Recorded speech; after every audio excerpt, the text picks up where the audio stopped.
Chapter 14 Significance of Dakshina. The life of Sai, his ways of doing things, his natural sayings enlighten us and lead us to the ultimate objective of life, self-realization. The human life is a result of the merits of past births. Hence, we must always be alert, shed laziness, and strive to be liberated and finally attain salvation. By listening to Sai's Leelas, remembering him day and night, and assimilating his actions or deeds, our mind shall lose its fickleness and finally be merged with pure consciousness. Rattonji of Nanded. Rattonji Shapurji Wadia, a Parsi mill contractor and trader of Nanded, had earned a lot of wealth and property. He was very prosperous and possessed fields, lands, cattle, horses, carriages, etc. Outwardly, he appeared to be happy and contented. However, he was actually very unhappy as he had no children. He was a very kind man. He donated food and clothing to the needy and helped them in many ways. For years, he anxiously waited for God's grace to be blessed with a son, without respite. Once, Dasaganu Maharaj suggested he have a darshan of Sai Baba and seek his blessings. Rattonji promptly went to Shirdi, approached Baba with his flowers and fell at his feet. Baba at first asked him to give ₹5 as dakshina, but then added that as he had already received 3 rupees and 14 annas, he may only give the balance amount. Rattonji stood puzzled at the statement, as this was his first visit to Shirdi. However, without questioning, he gave the balance amount and devoutly requested Baba to bless him with a son. Baba placed his hand on Rattonji's head, gave Udi and blessed him, saying, "Allah will satisfy your desire." After returning home and on rigorous afterthought, Rattonji recollected having spent 3 rupees and 14 annas towards the reception of Mauli Sahib, a Mohammedan saint of Nanded, when the latter visited his house. He realized that Sai Baba was omniscient and could identify himself with anybody. Sitting at Shirdi, Baba knew what happened miles away from Shirdi.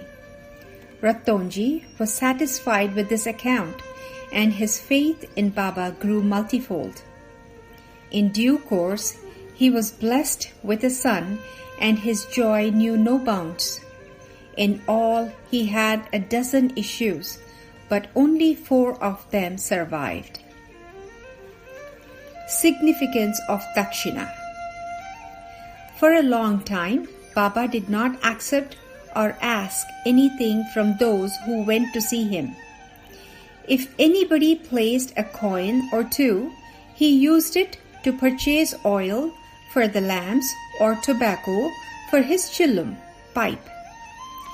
After his fame spread far and wide and people started flocking in numbers, Baba started accepting dakshina.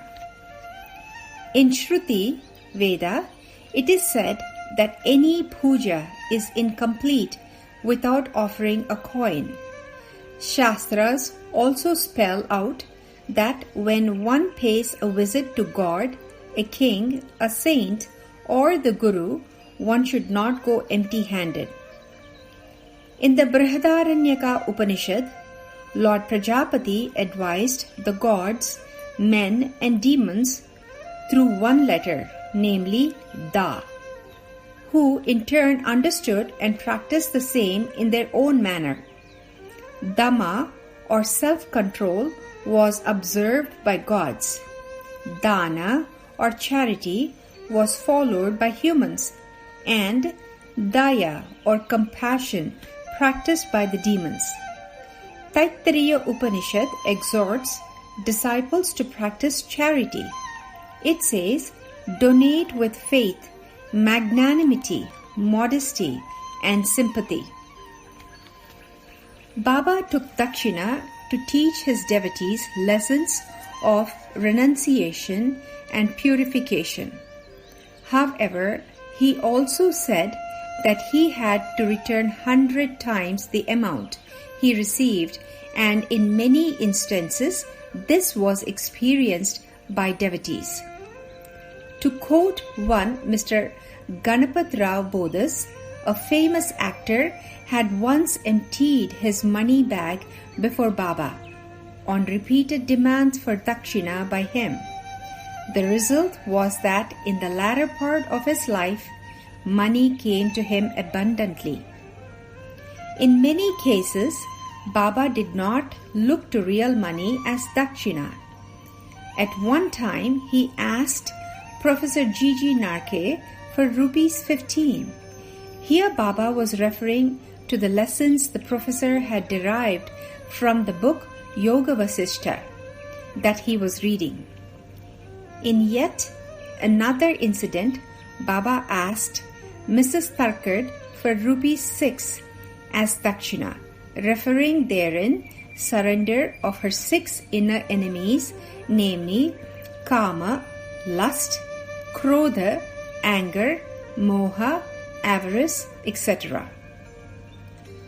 Baba accepted or rejected dakshina as per his wish.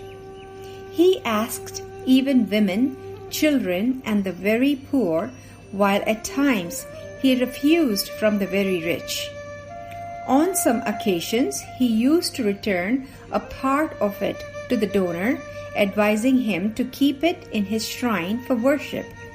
And at other times, he used to demand dakshina 3 or 4 times from the same person, and also forced him to borrow from others to meet his payment. Baba never got angry on those who did not offer him dakshina.